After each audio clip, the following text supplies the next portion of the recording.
So good morning, everyone. Thank you so much for joining me for Coffee Conversations with Creative Indy. I'm really excited. So far, this is only my second guest that I don't actually know. This is Sara Hindi, and she is friends of friends. And as she said before we started recording, good people just bring good people. So I can't argue with that. So Sara is Community Engagement Coordinator at Exodus Refugee Immigration. She is on the board of so many amazing things. ACLU of Indiana. She volunteers and runs committees with Women for Change. She is on the board for the Indy, or she's part of, I should say, the Indy Hub 1828 project.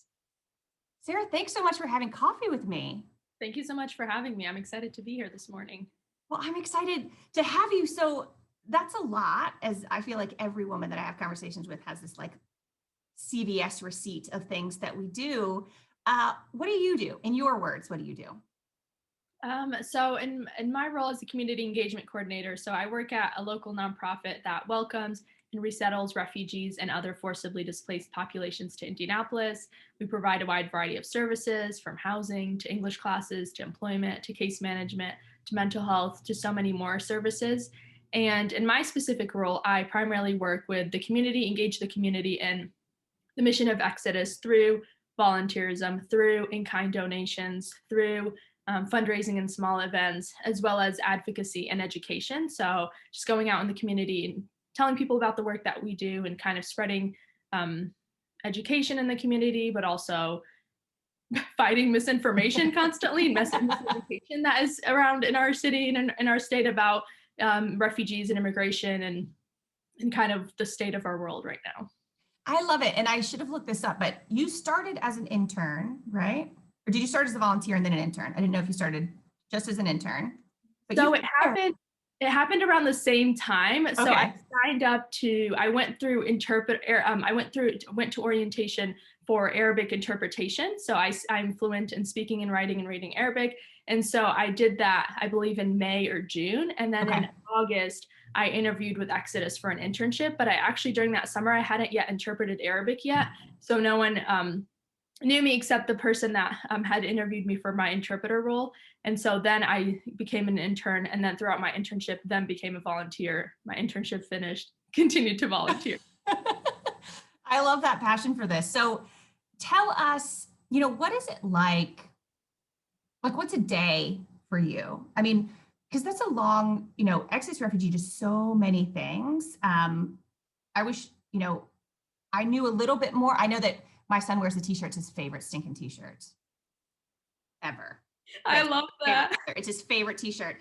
Tell us a little bit what that day is for you. Like what's kind of, I don't even know the best way to say this. Like, so, when people come here, because it's, it is not just Arabic. I mean, we have the largest population of Burmese refugees. So, what is that day like for you? What do you do when you really get in that lights your fire, that keeps you going from that volunteer to that role now?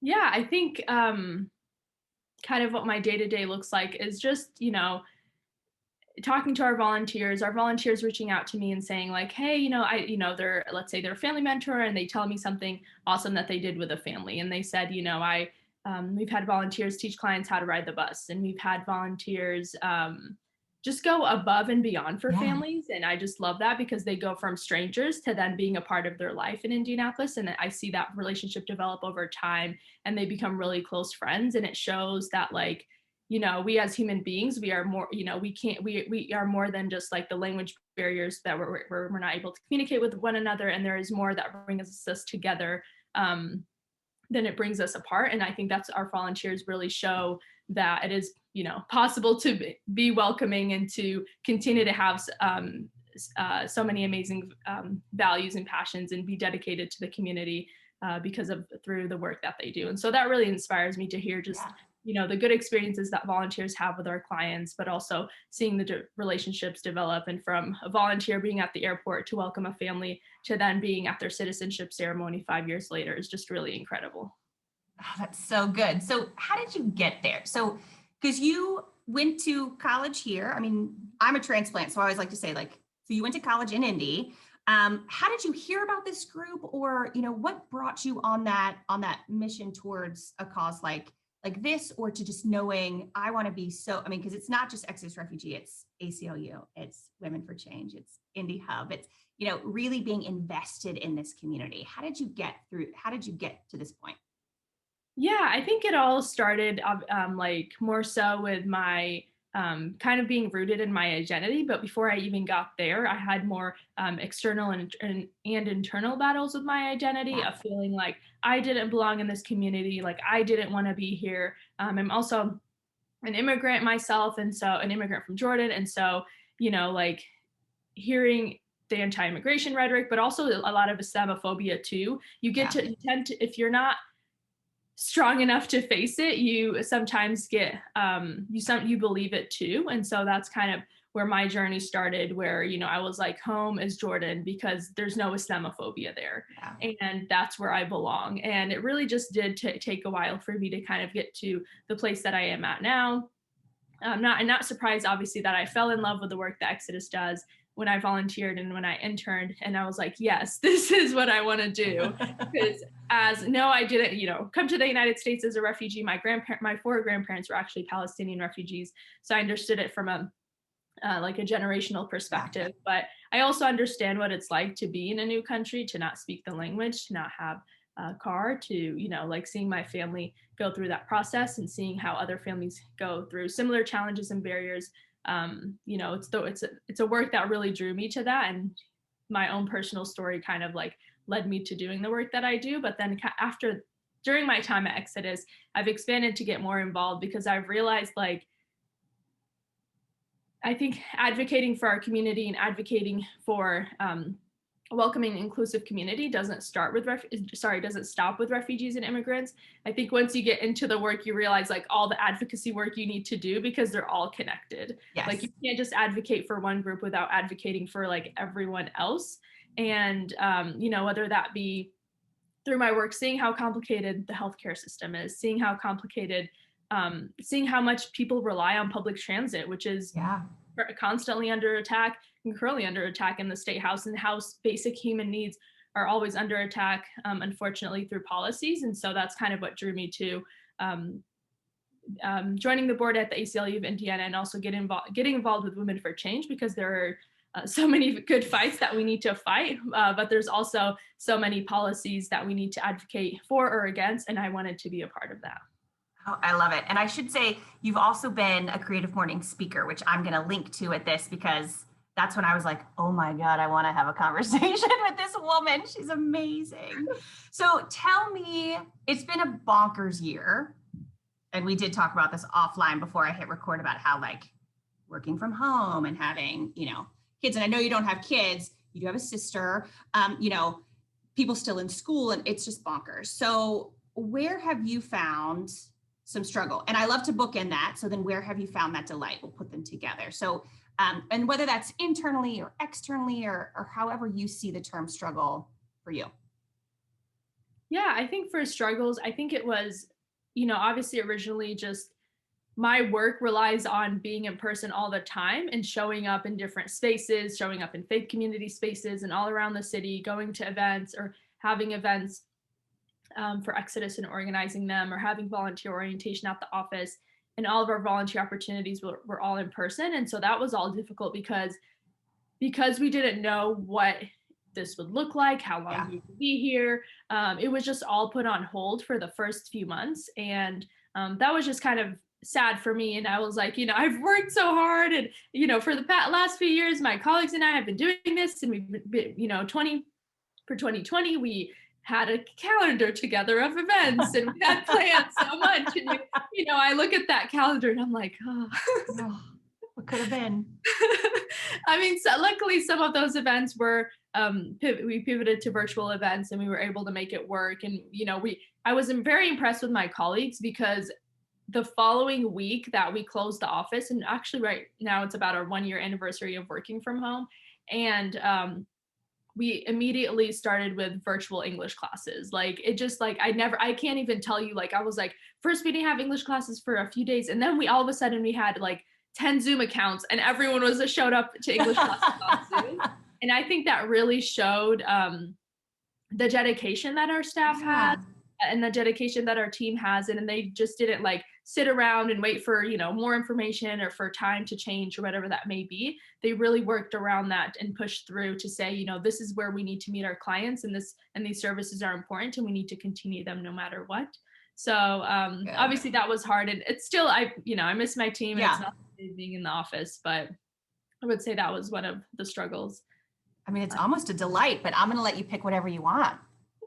But yeah, I know, right? But good and bad. And I think more so with, family. And yeah, I do have a 12-year-old sister. And so the first semester, we decided that she was going to do all e-learning, and she stayed at home. And she's in 6th grade, so first year of middle school. And so that was... Oh. And right now she has the hybrid system. So one day she goes to school, the next day she's does her homework at home. And so it's funny how she's interpreted that, because she's always like, I have school today, and then tomorrow I don't have school. And I have to be like, no, you have other work to do. You have homework. Like, the kid just does what she wants. I mean, for the record, my 6-year-old does too. I think that's just the way that it is. Okay, so I want to be very cognizant of your time, but I really love my last 2 questions for you. And I mean, what can the community do to show up? I mean, you're doing such good things, and it's just really inspiring. So I love these conversations selfishly, because then the rest of the day I'm like, women doing good stuff. So tell me, how can the community show up?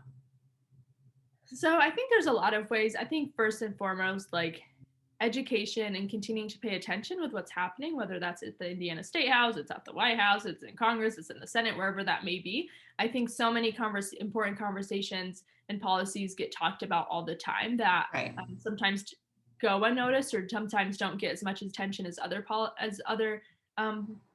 policies. So I think continuing to pay attention to that, and to really show up for the community and for our community each and every day. So, I know it's really hard to start doing the work and then you get tired, or you like do something and you feel like your job is done. But I, tell people all the time, like, don't give up on our community. There is, like, I love being a part of this community and I love this community, but I also like love it for what it could also be, because we can do so much better. And so I always tell people, don't give up. Continue to educate yourself on the populations that live in the city, the different, the difference between a refugee or an asylee, or how people come to the United States, because it is completely different. And I think I hear a lot of people, learning for the first time the process of refugee resettlement that they didn't understand existed, because they just thought people from across the world just showed up to Indianapolis. And I'm like, no, that's not how that works. This is a federally funded program. It is a nonpartisan program that unfortunately has been partisan just under the previous administration. And, I saw our nonprofit go from like, continuing to grow and welcome refugees to then, in one day, just like stop, all refugee flights were canceled for weeks, and we didn't know what our, the work that we do. And so I always tell people, like, the pandemic wasn't the first crisis that we faced at agency. Honestly, the biggest crisis that we have faced was just an inhumane administration that that like cut down and shattered our refugee resettlement program and asylum program as well. And so that really broke our hearts. So continuing to pay attention is really important, and just be, kind to one another. I know that sounds cliche, but as a Muslim who lives in Indiana, some people see me wearing a hijab, and people are not always friendly, and they're not always nice, and we're constantly stereotyping and labeling people and generalizing people. And I think we should get to know people for who they are, and not for who we think they are. Oh, I agree. I think one of the best quotes I ever heard that I always consistently internalize, even when I'm really mad with the other side, because people know when they watch the show that I'm left leaning, is you can't hate up close. And so I always try to go in, like, when you're not on a computer and you're not all this distance, but when you're literally like up close, you can't hate up close. So I try to, even when I get really mad and really frustrated, that always comes back into my head. I love that. So always the big question, nothing like a morning question of legacy. So Sara, how are you going to leave your trace on Indy? Ooh, that is a big question.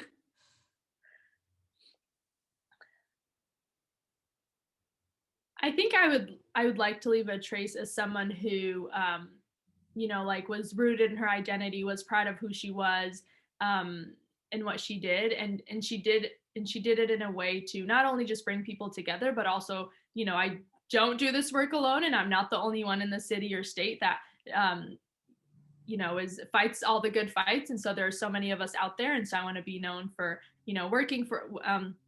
working with everyone to be a part of a community that really moves forward and tries to push change, and to really create a community that is inclusive and welcoming and accepting to all, and a community that embraces and celebrates everyone, and not picks and chooses who we're going to celebrate or who we are going to advocate for, whatever that may be. Love that. So that's a perfect way to end. What a really beautiful sentiment. I'm going to take that for the rest of the day. I hope everyone that listens takes that for the rest of the year. So thank you so much for having coffee with me, a stranger-ish, this morning. Thank you. Yeah, thanks for having me. Now we are no longer strangers. We just became friends. Shout out to Zoom. Thank you so much. Have a great rest of your day. You as well. Thank you.